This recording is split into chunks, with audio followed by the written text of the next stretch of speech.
warahmatullahi wabarakatuh.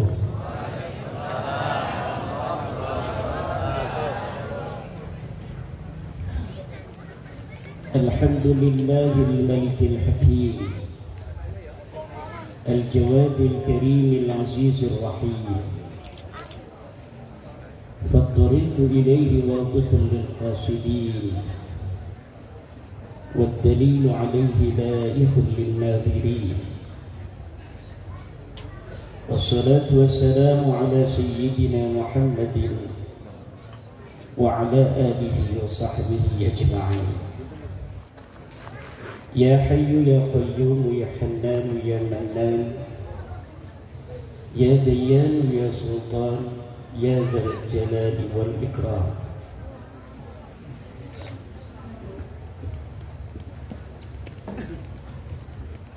Amma ba'du, faqala Allah Ta'ala fil Qur'anil Karim, A'udzu billahi minasy syaithanir rajim. وَمَا كَانَ مُحَمَّدٌ أَبَا أَحَدٍ مِّن رِّجَالِكُمْ وَلَكِنْ رَسُولَ اللَّهِ.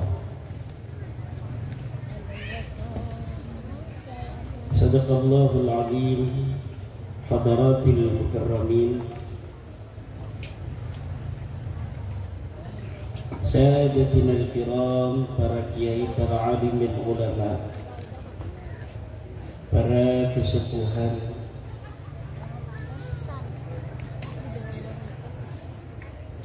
yang tidak dapat saya sebutkan satu persatu,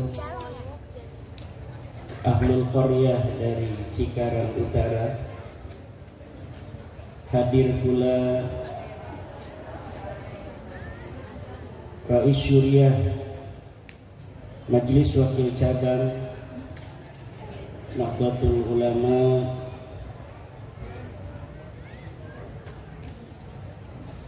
dari Cikarang Utara, Ketua MWC NU Cikarang Utara, Penasehat Laskar Sabilillah Provinsi Jawa Barat Kiai Haji Ihsanuddin Al-Badawi, Panglima Besar Laskar Sabilillah Wali Songo Jawa Barat As-Sayyid Tengku Mudaqari, Panglima Laskar Sabilillah Wali Songo Kabupaten Bekasi Ki Anom, Ketua Panitia Maulid Baginda Nabi besar Muhammad sallallahu alaihi wasallam, Hari Santri Nasional Nahdlatul Ulama 2023, DKM Masjid Jami Al-Madani, para pengurus NU dari mulai tingkat MWC sampai ranting, penceramah kita dari Pemalang, Al-Mukarram, Al-Alim, Ad-Da'i ilallah, Kiai Haji Fuad Al-Famalani, qori-qori kita, tim marawis kita, Ketua Ansor Kecamatan Cikarang Utara, Ketua Muslimat Cikarang Utara, warga Nahdliyin Cikarang Utara, santri dari Mbah Hasyim Asy'ari, amin. Para ibu, para bapak, para hadirin ma'asyiral muslimin rahimakumullah. Malam hari ini adalah malam cinta kita kepada baginda Nabi.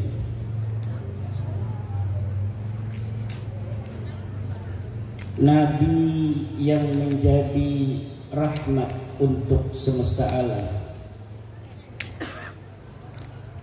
Nabi yang kelahirannya membawa berkah bagi kita semua ila yaumil qiyamah. Dialah matahari, dialah rembulan, Dialah penyejuk dada, dialah hiburan mata, dialah ayah sang Batul, dialah kakek dari Al-Hasan dan Al-Husain.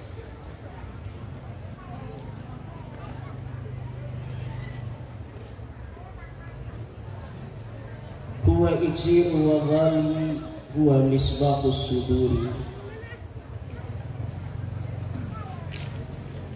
Malam hari ini kita terjemahkan cinta, mengharap di suatu hari kita bertemu dengan beliau dan kita diakui sebagai umat baginda Nabi.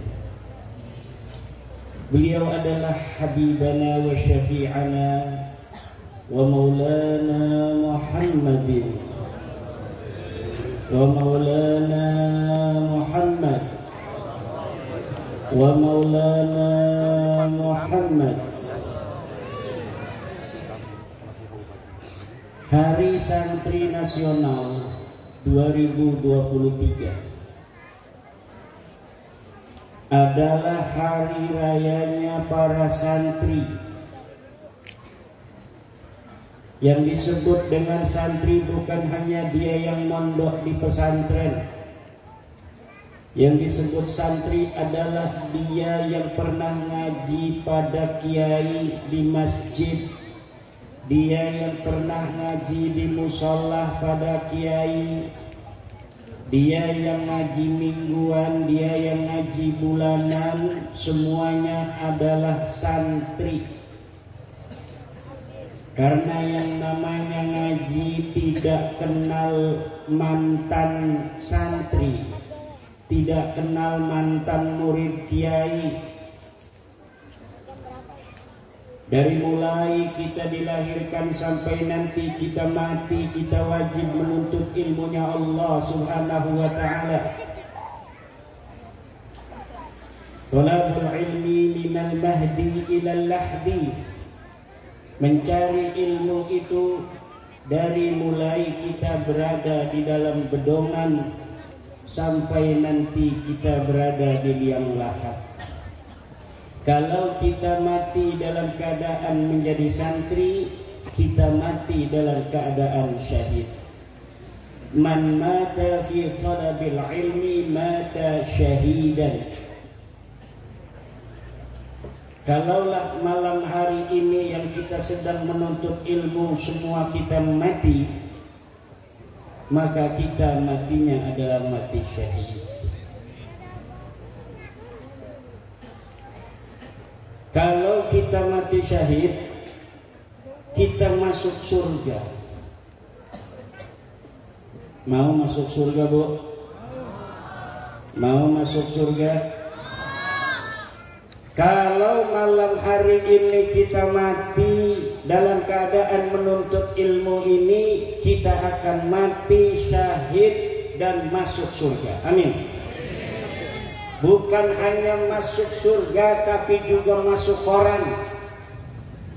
Nanti akan ada berita di koran acara Maulid Nabi besar Muhammad sekaligus Hari Santri Nasional di depan Masjid Al-Madani Cikarang. Semua jamaah tewas kecuali penceramah dari Gresik Tangerang. Amin.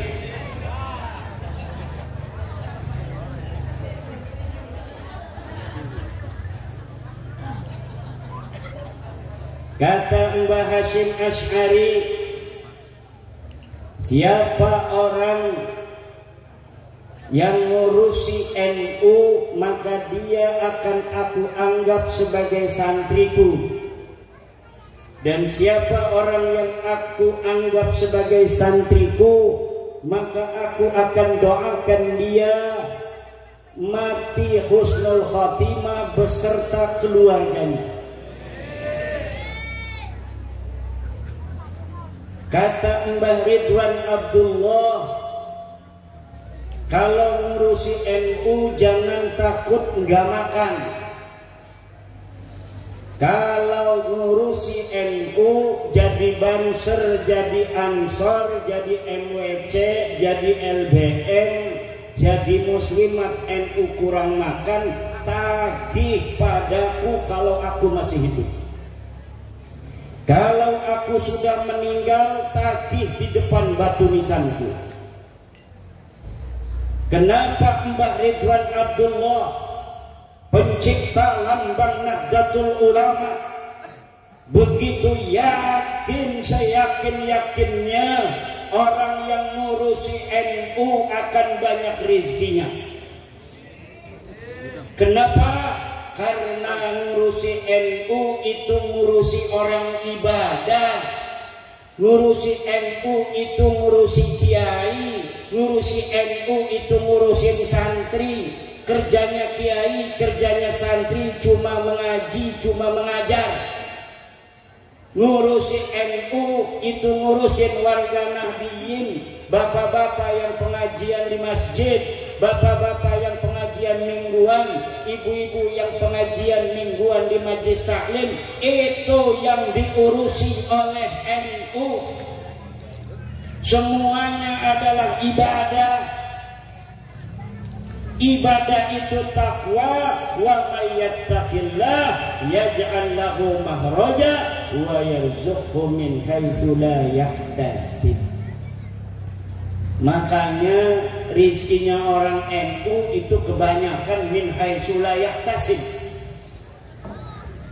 Tiba-tiba ada ngeriung, dapat berkat, betul.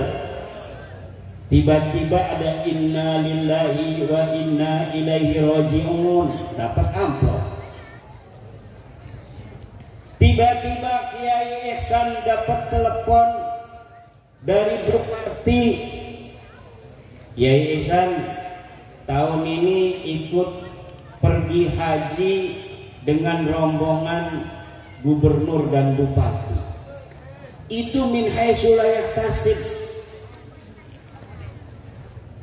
Sayyid Qori bisa bangun pesantren min haitsu la yahtasib. Saya pergi haji 2010 itu min haitsu la yahtasib. Gus Dur jadi presiden, orang pengen jadi presiden, kita lihat di televisi sekarang ribetnya minta ampun, betul. Gus Dur jadi presiden min haitsu la yahtasib. Tidak mengeluarkan uang sepeser pun. Makanya ketika Gus Dur jadi presiden, tidak pernah mikirin bagaimana caranya mengembalikan modal, karena memang tidak modal. Penuh seluruh hanya mikirin negara, penuh seluruh hanya mikirin rakyat. Betul apa tidak? Kiai Ma'ruf Amin jadi wapres min haitsu la yahtasib. Malamnya nggak tahu, besoknya mau didaftarkan ke KPU, baru tahu malamnya bahwa dia dipilih sebagai calon wakil presiden. Tidak mengeluarkan uang, tidak begana, tidak begini, tidak menyusun strategi, jadi wakil presiden min haitsu la yahtasib. Profesor Dr. Mahfud MD lihat kemarin di televisi, betul. Ini pengen jadi calon wakil presidennya Ganjar, yang ini pengen jadi cawapresnya Ganjar, yang ini sudah masang-masang baliho seluruh Indonesia, miliaran sudah keluar, kagak dipilih tuh sama Ganjar sama Megawati. Profesor Mahfud MD karena dia orang NU, dapat barokah NU, ngurus NU tanpa keluar uang, jadi calon wakil presiden Republik Indonesia. Bisa jadi 2029 ketua MWC NU Cikarang Utara jadi menteri. Amin. Amin. Roki Suriahnya jadi one team press. Amin. Makanya ngurusin NU bismillah Allah. Bismillah tawakkaltu alal. Bu.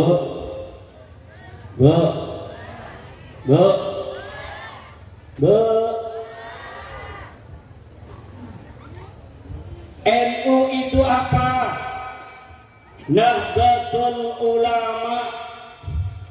Nahdlatul Ulama adalah organisasi pelembagaan ajaran-ajaran para wali songo yang menyebarkan agama Islam di Indonesia. Ini adalah wali songo. Yang menyebarkan agama Islam di Indonesia ini adalah Sunan Ampel, Maulana Malik Ibrahim, Sunan Bonang, Sunan Giri, Sunan Kudus, Sunan Derajat, Sunan Muria, Sunan Kalijogo, Sunan Gunung Jati, Sultan Maulana Hasanuddin, Syekh Bentong, Syekh Hasanuddin Karawang. Mereka lah orang-orang yang telah menyebarkan agama Islam di Indonesia, mulai dari Aceh, Medan, Pagaruyung, Palembang, Lampung, Banten, dari Banten ke Bekasi, dari Bekasi ke Kerawang, Kerawang ke Bandung, Bandung ke Sumedang, Sumedang Cirebon, Tegal, terus semuanya diajarkan Islam dengan penuh cinta oleh siapa? Oleh siapa? Yang nyetak kiai-kiai di Indonesia, wali songo apa Habib? Yang nyetak kiai-kiai di Indonesia, wali songo apa Habib? Wali Songo, karena beliau-beliaulah yang pertama kali datang ke Indonesia dengan penuh cinta kasih menyebarkan agama Islam. Orang-orang dari raja diberi kehormatan sebagai raja, diberikan kehormatan sebagai pribumi. Wali Songo mendirikan kerajaan Islam di Demak. Yang jadi raja orang pribumi siapa namanya? Jimbun. Mang Jimbun jadi raja Demak. Raden Fatah Jimbun itu anak Prabu Brawijaya V. Wali Songo kalau dia mau jadi raja, Sunan Ampel, Maulana Malik Ibrahim, Sunan Bonang, Sunan Kudus, Sunan Gunung Jati bisa. Tapi tidak begitu saudara. Yang harus jadi raja adalah orang asli dari tanah Jawa. Diangkatlah Prabu Brawijaya Mang Jimbun ini menjadi raja Demak pertama. Dia punya istri, anaknya Sunan Ampel Raden Rahmat Id Rahmatullah. Punya anak perempuan namanya Nyai Ratu Purnama Sidi, dinikahkan dengan Sultan Maulana Hasanuddin Banten. Kemudian Sultan Maulana Hasanuddin Banten menyebarkan Islam di Banten, dibantu oleh ayahnya Sunan Gunung Jati Syarif Hidayatullah. Kalau Sunan Gunung Jati mau ke Banten ngelewatin mana? Cikarang. Kalau Sultan Maulana Hasanuddin mau ke ibunya yang ada di Cirebon, ke ayahnya yang ada di Cirebon, ngelewatin mana? Cikarang. Maka jangan heran kalau Islam di Cikarang ini kuat. Jangan heran kalau Islam di Bekasi ini kuat. Kenapa? Karena biasa diinjak-injak para wali, saudara. Alhamdulillah. Bahkan menurut satu riwayat, Syekh Hasanuddin yang ada di Kerawang, beliau lebih tua daripada Sunan Gunung Jati. Kenapa? Karena Syekh Hasanuddin, Syekh Kuro Kerawang itu gurunya dari neneknya Sunan Gunung Jati. nggak main-main. Orang sini zaman dulu perempuan sudah mesantren. Abad ke-15 1400 Nyai Subang Larang itu wanita, dia sudah mondok. Maka saya gak heran, saya punya pondok pesantren di Kresek Tangerang, santri 900, itu mungkin 200-nya orang Bekasi. Orang Cikarang banyak, orang Tambun banyak, orang Cibitung banyak, orang Kerawang banyak. Kenapa? Karena tradisi mondok pesantren orang Bekasi, orang Kerawang sejak abad ke-14 perempuannya pada mondok pesantren. Tidak heran pula kalau di Bekasi jiwa-jiwa perjuangan begitu terasa, jiwa-jiwa pahlawan begitu terasa. Bukan hanya pada perang kemerdekaan, kita kenal adanya puisi antara Kerawang dan Bekasi. Bergelimpangan para pejuang-pejuang Cikarang, para pejuang-pejuang Bekasi, pejuang-pejuang Karawang. Bukan aja masa 1945 saudara, tapi sebelumnya ketika Sultan Agung Tirtayasa mau menyerbu kerajaan Sumedang yang dikuasai oleh Belanda, ingin menyelamatkan Sumedang dari cengkraman Belanda, Pangeran Arya Surya Diwangsa yang ditugaskan oleh Sultan Agung Tirtayasa memerdekakan Sumedang dari Belanda hanya membawa pasukan 300. Tetapi ketika sudah sampai Sumedang, pasukannya lebih dari 2000. Dari mana? Dari Kerawang dan Bekasi. Mereka semuanya warga Kerawang, warga Bekasi ikut perang bersama Sultan Agung Tirtayasa, pasukannya yang dipimpin oleh Raden Arya Surya Diwangsa bin Prabu Gesan Ulun Sumedang. Jangan macem-macem sama orang Bekasi, jangan macem-macem sama orang Cikarang. Ini kita kenal Cikarang cuma keramiknya doang. Cikarang, Bekasi bukan hanya terkenal keramik saudara, Islamnya kuat, ajarannya ajaran Wali Songo. Karena ketika masa pergulakan peperangan, Wali Songo menghancurkan Portugis yang ada di Sunda Kelapa, pasukan Bekasi, pasukan Cirebon ikut bersama Fatahillah. Ketika Sultan Maulana Agung Tirtayasa menyerbu daerah-daerah yang harus melewati Cikarang Bekasi, orang Cikarang, orang Bekasi siap bersama pasukan Wali Songo untuk membela keagungan dan harga diri martabat Nusantara ini, saudara. Makanya muncul jawara-jawara dari Bekasi. Tahun 1800, coba lihat di mana orang bisa bergolak melawan Belanda di dua tempat. Pertama Banten di Cilegon, sebelumnya didahului oleh jawara dari Bekasi yang memimpin pasukan jawara untuk memerdekakan bangsa itu. Tapi karena hanya sporadis, di Banten hanya sekelompok orang, ratusan orang melawan Belanda yang jumlahnya ribuan. Di Bekasi juga jawara-jawara paling ratusan, akhirnya gampang ditumpas. Kenapa? Karena konsep persatuan Indonesia pada saat itu belum terbentuk, saudara. Maka setiap pahlawan di daerah-daerah gampang dipatahkan. 1825 Pangeran Diponegoro, Kesatria Agung Tanah Jawa, menggelorakan perang melawan penjajah. dapat ditumpas oleh penjajah.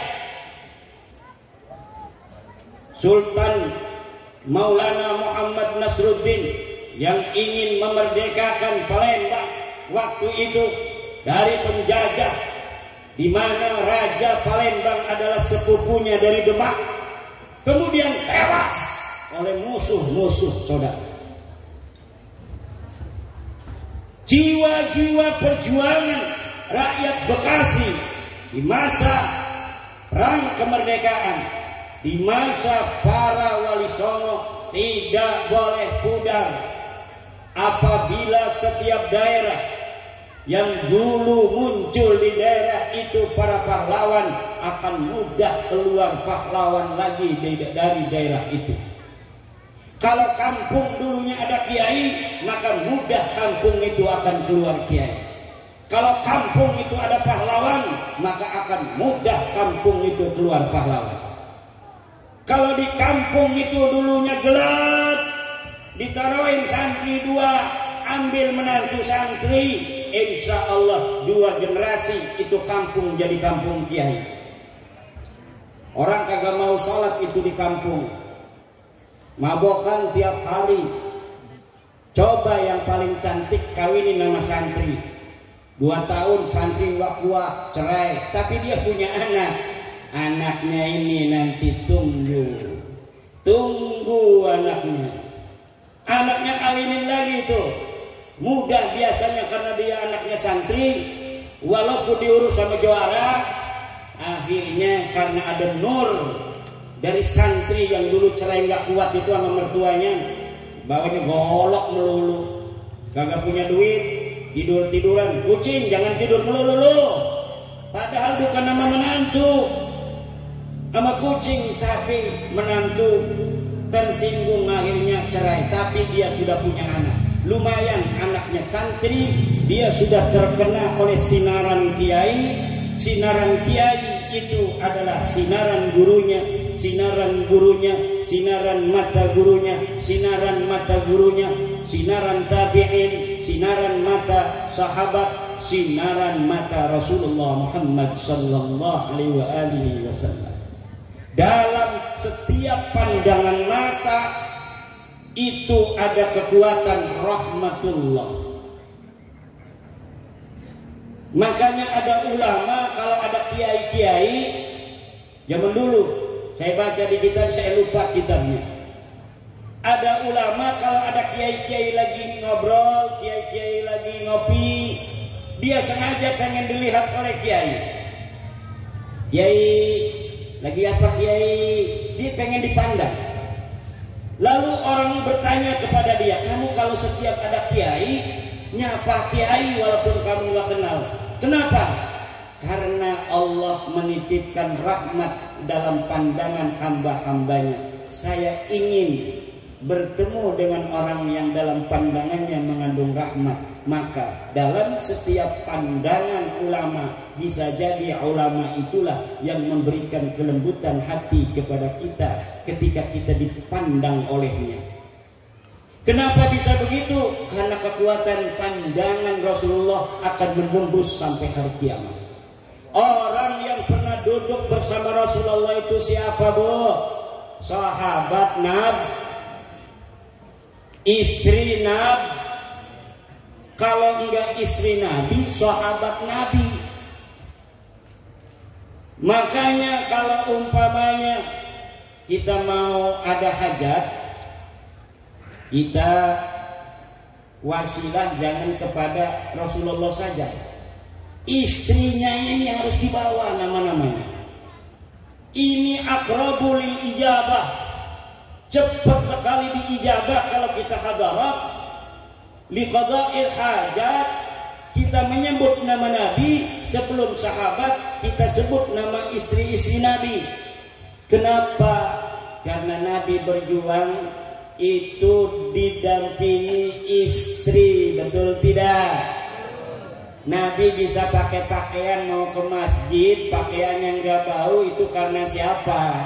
Istri. Ketika Nabi dakwah pulang capek, yang nyiapin makanan minuman siapa? istri. Makanya hadarat kepada istri-istrinya Rasulullah. Ila hadrati nabiyina wa habibina wa syafi'ina wa lana Muhammad wa ila jami'i azwajihi sallallahu alaihi wasallam. Panggil namanya satu-satu. Nabi Muhammad udah gedeg banget sama kita, jarang baca salawat. Tapi ketika nama istrinya disebutkan, wah, orang jarang sekali manggil istri saya, dia manggil istri saya. Maka Rasulullah, walaupun ada istrinya yang cerewet kan, istri-istri kita kalau cerewet jangan heran. Dulu juga wanita itu dari zaman Nabi Adam sampai sekarang, nanti sampai hari kiamat dia begitu. Bapak-bapak jangan melongo-melongo. Ini jadi bapak-bapak kumisnya daplang. Suami baru ngomel sedikit aja dia ngomelnya lebih kencang. Itu laki-laki belum teruji. Laki-laki yang sudah ilmunya matang, udah sampai aras dia makrifatnya. Kalau istri lagi ngomel, dia pura-pura belon. Nah, insya Allah selamat dunia akhirat. Betul tidak Tengku? Betul. Ini pengen punya istri baru, nambah lagi, tapi sama istri tua masih marah kalau diomelin, nggak bakal lama tuh. Tapi kalau bisa diomelin istri, diem aja kayak patung peplongoan, itu insya Allah bisa masna wa sulasa wa ruba. Amin ya rabbal. Ini bapak-bapak nggak amin? Ibu-ibu diam. Bapak-bapak amin ya rabbal. Amin ya rabbal. Bu, mau masuk surga? Mau masuk surga? Saya tanya serius, mau masuk surga? Harus dapat ridho suami, mau? Mau ridho suami? Suaminya nggak ridho, kalau nggak diridoin menikah lagi. Ridho nggak kalau suaminya nikah lagi? Bapak-bapak saya masuk neraka aja. Perempuan itu bapak-bapak, kalau dia lagi marahnya masalah cemburu, Allah kagak nyatet. Dia baca Quran ada ayat fankihu ma taba lakum, enggak mau ayat ini mah, Allah enggak marah. Kalau misalnya suaminya ngakalin istri pakai hadis, pakai dalil, enggak mau saya pakai hadis itu, Allah Nabi enggak marah. Dengerin Bu. Kenapa? Karena memang khuliqatil mar'atu kadzalika. Begitulah wanita itu diciptakan. Wanita itu syarat masuk surganya hanya karena dia ridha berkhidmah kepada suaminya.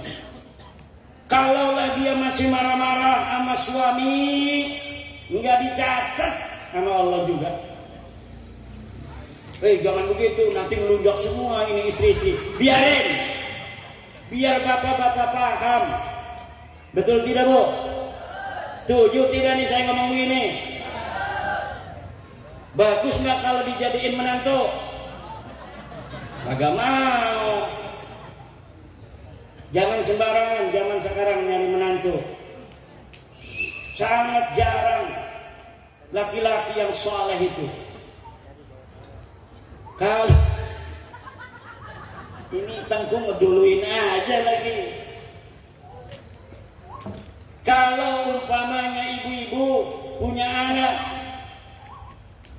perempuan, sekali kita nikahkan ini anak kita dengan laki-laki, sampai kiamat DNA-nya akan ke bawah.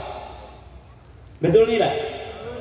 DNA dari cucu kita bukan ikut kepada suami kita, tapi DNA cucu kita dari anak perempuan kita akan ikut menantu laki-laki kita sampai hari kiamat.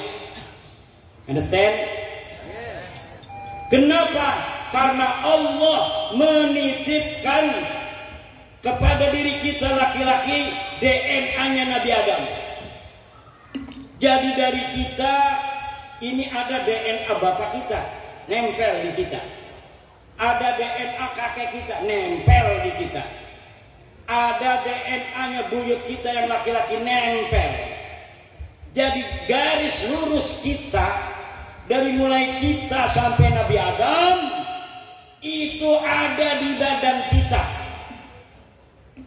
Ada juga di samping sininya garis seluruh daripada gen leluhur kita dari perempuan laki-laki. Jigja. Ini kita punya ayah, ayah punya ibu, ibu punya ayah, ayah punya ibu, ibu punya ayah. Semuanya ada di dalam diri kita. Jadi kalau kita mau tahu ada anak hilang di Kali Citarum, dia ditaruh di bentang, terus kita ambil ini bayi masih hidup, kita pengen tahu dia ini keturunan siapa. Ini bayi ganteng banget, apakah keturunan orang Cikarang, apa keturunan orang Belanda, apa keturunan orang Arab, apa keturunan orang Afrika. Ini dengan diambil ludahnya saja sudah ketahuan dia orang Belanda bukan, dia orang Indonesia asli bukan, dia orang Arab bukan. Itu gampang diambil ludahnya, diperiksa di kantor Badan Riset Nasional, Badan Riset Inovasi Nasional. Kalau haplogrupnya ini ini adalah turunan Raja Brawijaya, turunan Raja Siliwangi, haplogrupnya O. Kalau dia hasil tes DNA-nya J1, maka berarti ini turunan Nabi Ibrahim, turunan orang Arab, turunan Sayyidina Abi Thalib, turunan Sayyidina Ali, turunan Sayyidina Husain. Itu haplogrupnya hasilnya J1. Kalau dia bukan orang Arab, orang Sumeria, haplogrupnya J0. Kalau dia orang Kaukasus, orang-orang Kaukasus, Armenia, Rusia, Ya'juj Ma'juj di sana doh, maka hasil haplogrupnya G. Google lah, itu haplogrupnya orang-orang Khazar, Yahudi Khazar. Ada yang ngomong keturunan Ya'juj Ma'juj, Samiri, Yuya, Amenhotep. Nah itu haplogrupnya G. Ada haplogrup E, itu banyak dari Afrika. Haplogrup R, ada juga dari Yahudi Askenazi yang R. Jadi di dalam diri kita kalau kita nikahin ini dengan turunan sembarangan, ibu-ibu, ini orang kagak dikenal, kita kawinin, DNA-nya akan bersama anak kita ila yaumil qiyamah. Jangan sembarangan nikahin orang. Ada orang kagak dikenal, ajak bujuknya, juntrungannya, kita kawinin aja sama anak perempuan kita. Maka ini akan membawa DNA ila yaumil qiyamah. Bagaimana dong Kiai cara kita nikahin anak perempuan kita? Nikahin dengan orang yang sudah ketahuan solehnya. Bapaknya suka sholat, ibunya suka sholat, dianya suka sholat. Itulah menantu yang baik untuk anak kita, keturunan kita ila yaumil qiyamah. Bu, kedengaran apa tidak? Maka zaman sekarang ini zaman ilmu pengetahuan, Tidak bisa orang mengaku-ngaku keturunan Brawijaya. Kalau dia di tes DNA ngakunya keturunan Brawijaya, pas hasil haplogrupnya bukan O, maka dia bukan keturunan Brawijaya. Kalau dia ngaku-ngaku keturunan Rasul, keturunan orang Arab Rasul itu, tapi haplogrupnya bukan haplogrup J1, maka dia bukan keturunan Nabi. Karena syarat keturunan Nabi yang pertama adalah dia harus keturunan orang Arab. Orang Arab itu haplogrupnya J1. Bagaimana dia ngaku keturunan Rasul kalau haplogrupnya bukan orang Arab, Arab acan. Nah,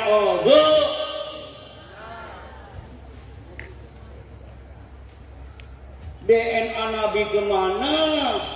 DNA dia kemana?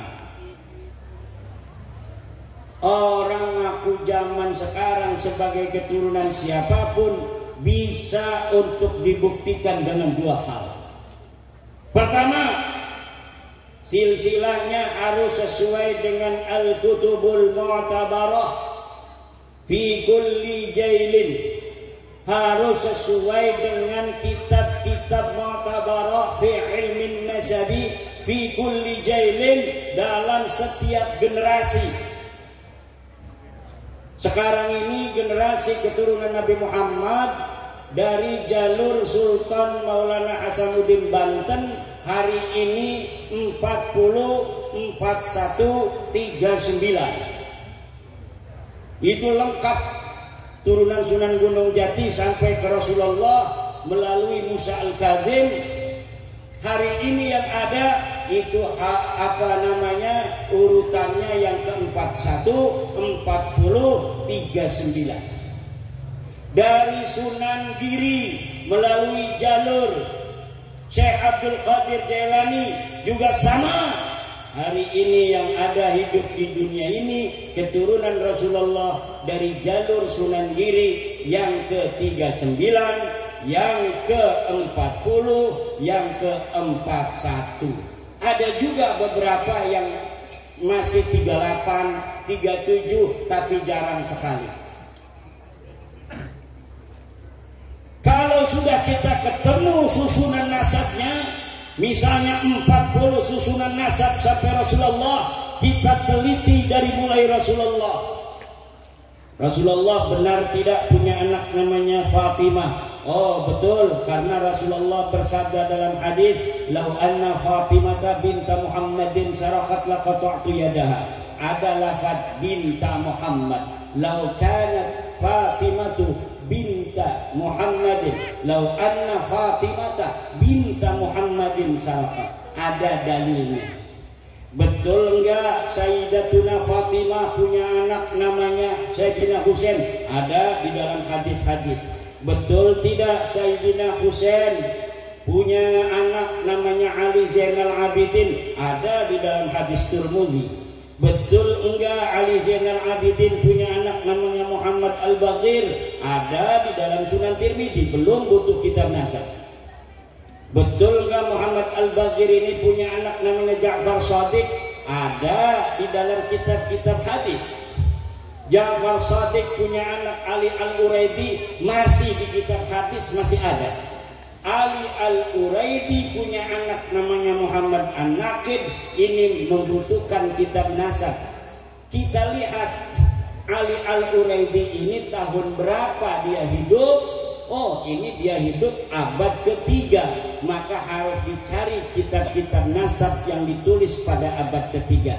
Kita lihat betul tidak Muhammad An-Naqid punya anak namanya Ali Al-Uraidi. Ja'far Shadiq punya anak namanya Ali Al-Uraidi.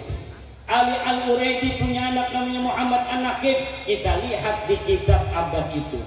Kemudian Muhammad An-Naqid punya anak namanya Isa Ar-Rumi. Kita lihat di kitab yang menerangkan tentang itu yang ada pada zamannya Isa Ar-Rumi itu hidup. Isa Ar-Rumi punya anak namanya Ahmad bin Isa. Ahmad bin Isa itu wafat 345 Hijriah, abad ke-4 Hijriah. Kita lihat di dalam kitab Siri Silsilatil Alawiyah Kita lihat di abad kelima kitab Al-Ubaidili namanya Tahdibul Ansar. Kita lihat kitab abad kelima Al-Majdi karya Al-Umari. Kita lihat kitab Al-Multaqilatul Talibiyah karya Tabatabai. Di situ tidak ada namanya Ahmad punya anak namanya Ubaidullah. Ternyata setelah saya teliti dari orang-orang yang mengaku keturunan Nabi dari jalur Ubaidillah, ternyata terputus dan tertolak oleh kitab-kitab nasab yang ada pada abad ke-5, abad ke-6, abad ke-7, abad ke-8, abad ke-9. Baru di abad 10 ada kitab nasab namanya Tuhfatut Talib yang mencatat. Sementara kitab sebelumnya nasab tidak ada. Lalu dari mana Tuhfatut Talib ini bisa mencatat nasabnya Ubaidillah sebagai anak Ahmad? Ternyata dari kitab kalangan mereka sendiri, kalangan Ba'alawi, yang namanya kitab Al-Burqatul Musyiqah karya Habib Ali As-Sakran yang dikarang 895 Hijriyah abad ke-9. Nulis sendiri, tidak ada referensi sebelumnya. Jadi kita ngaku anaknya Sultan Hasanuddin. Sultan Hasanuddin misalnya anak laki-lakinya Maulana Yusuf, Pangeran Arya Jepara. Kemudian kita sisipin Maulana Hasanuddin punya anak tambah satu lagi namanya Sudarmono. Sudarmono bin Maulana Hasanuddin. Maulana Hasanuddinnya adanya di abad 16, pengakuannya di 2023. Hari ini orang banyak yang gak percaya, tapi dia bikin suatu kitab, nanti 500 tahun lagi kitabnya ditemukan orang. Ketika kitab ini 500 tahun lagi ditemukan orang, maka kitab ini jadi manuskrip, dianggap bahwa kitab ini benar. Tetapi orang yang mau meneliti tidaklah cukup dia dengan satu kitab, dia akan periksa kitab-kitab sebelumnya. Benar enggak itu Sultan Maulana Hasanuddin punya anak namanya Sudarmono? Sudarmono sebagai anak Maulana Hasanuddin tercatat tidak di abad 16 Masehi, tidak. Tercatat tidak di abad 17, tidak. Abad 18, tidak. Abad 19, tidak. Abad 20, tidak. Abad 21, 2023 baru ada anaknya Sultan Maulana Hasanuddin namanya Sudarmono. Ini jelas nasabnya nasabun munqati'un, nasabun mardudun, nasabun batilun, nasabun muntahalun. Nasabnya dapat ngerampok. Ini ibu dan bapak hadirin ma'asyiral muslimin rahimakumullah. Ya Allah, udah 1:30. Karena cintanya kita pada baginda Nabi, kita nggak kerasa sampai 1:30. Ibu-ibu, bapak-bapak, saya nggak bakal lama-lama lagi. Karena kita selain untuk mencintai Rasul, Rasul juga sangat cinta kepada kita kalau kita tidaklah ketinggalan sholat subuh. Betul? Pagi-pagi kita harus bikin uduk atau beli uduk untuk suami. Betul? Betul tidak, Bu? Jangan-jangan nggak pernah bikin uduk untuk suaminya. Harus mulai besok ibu-ibu bikin uduk untuk suaminya. Amin. Ibu-ibu nyiapin lontong, nyiapin kopi, nyiapin rokok buat suami. Lihat suami rokoknya apa, kalau lah masih sebatang langsung beliin, jangan sampai habis duluan. Amin. Itu begitu saja syarat kita sebagai perempuan untuk bisa menjadi raja nanti di dalam surga. Bu, ibu-ibu ini nantinya jadi ratu kayak Ibu Iriana Jokowi. Pak Jokowi itu jadi raja Indonesia itu hanya 270 juta jiwa, tapi istrinya begitu mulia, dihormati, mau kemana-mana digelar karpet merah sampai pesawat. Betul tidak? Nanti mah ibu-ibu orang Cikarang Utara, kalau dia berbakti pada suami, kalaulah suaminya ridho kepada istri, maka suaminya jadi raja satu planet, itu khusus untuk suami ibu. Rakyatnya disiapin. Mislud dunia maroten. Dunia ini dikali lipat penduduknya ada berapa? Dunia sekarang penduduknya cuma 8 miliar. Nanti ibu-ibu punya suami, suaminya ini jadi raja, penduduknya 16 miliar. Kita jadi raja, tidak usah kita kampanye, jadi RT aja dihormatin, jadi camat aja dihormatin, apalagi di surga kita jadi raja, jadi 16 miliar penduduk disiapin Allah untuk mengabdi kepada kita, untuk membahagiakan kita dan istri kita. Dan ini ibu-ibu nih bakalnya tasnya yang paling mahal. Kemana aja pergi dari rumah itu bidadari kanan kiri sudah mendampingi menyiapkan kembang. Jadi ibu lewat itu ditaburin kembang-kembang. Kemudian mau masuk ke pesawat langsung dibukakan pintu, mau ke mobil langsung helikopter disiapin. Kemana saja kita jalan-jalan. Kadang jalan ingin ketemu Nabi Muhammad, alhamdulillah. Kalau kita di dunianya kayak begini, pernah maulid, insya Allah kita bisa bertemu di dalam surga bersama Nabi Muhammad. Kita akan hadiri pernikahan Nabi Muhammad nanti.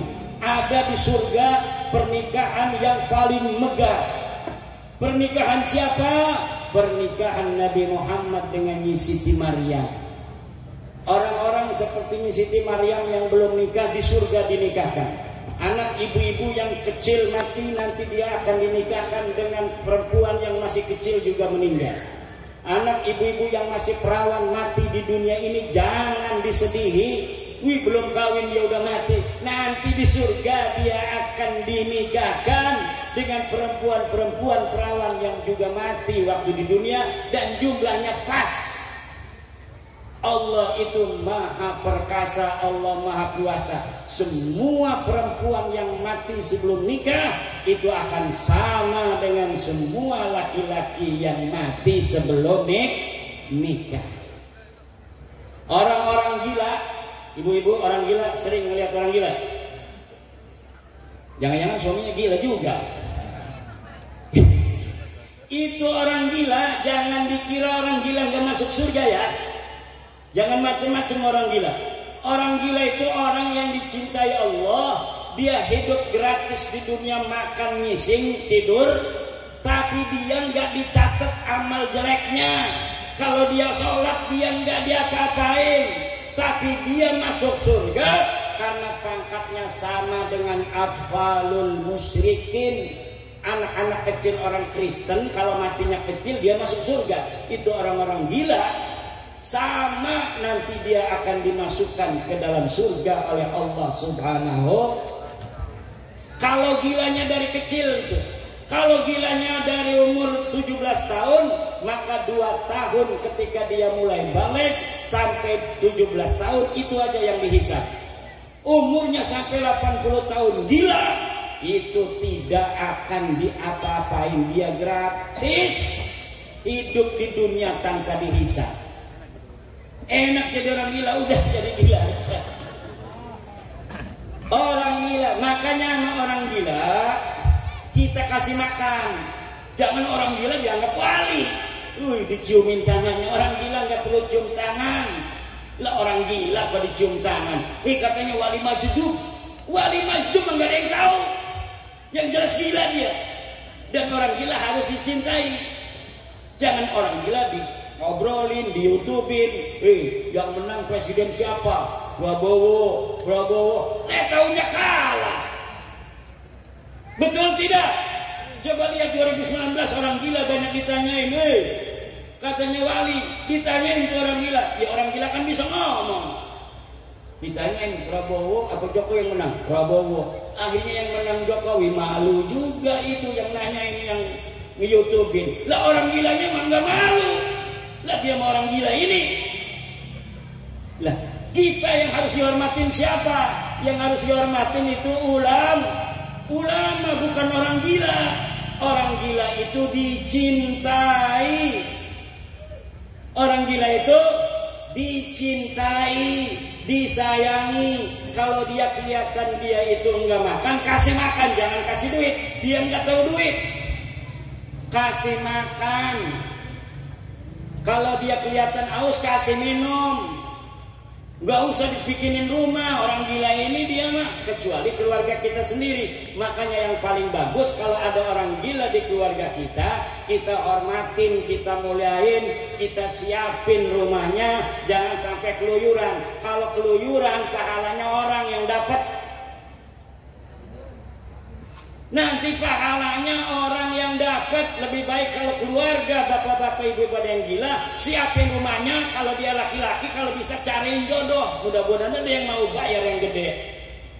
Nih, kamu saya kawinin dengan dia, urus jangan sampai dia enggak mandi, urus jangan sampai dia ini sampai keleleran. Gaji kamu 1 bulan 10 juta. Ini yang akan masuk surga. Yang pertama kali akan diberi syafaat mungkin oleh orang yang gila itu. Karena tidak ada sesuatu yang gratis yang kita lakukan di alam dunia. Udah ada orang gila, jangan dianggap wali. Karena wali itu tidak ada yang tahu kecuali Allah. Majdub itu majdub, bukan majdub itu orang yang gila, bukan. Majdub itu begini, orang yang harusnya dia menapaki jalan kewalian dengan akwal, dengan amal zahiriyah, akhirnya karena dia murad bukan murid.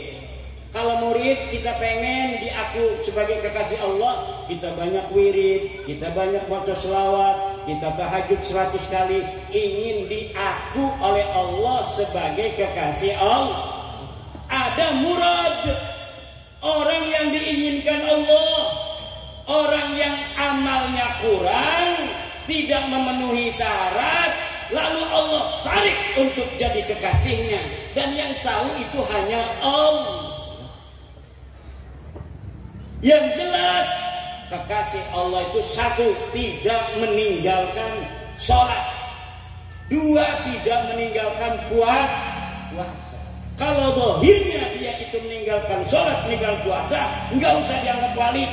Udah jelas dia orang fasik, udah jelas dia bukan orang soleh. Tinggalin aja. Kalau dia gila, kasih makan, kasih minum, jangan sampai dihina. Karena bisa jadi dia kekasih Allah, karena kita tidak pernah tahu siapa sebenarnya kekasih Allah. Jadi majdub itu bukan orang gila.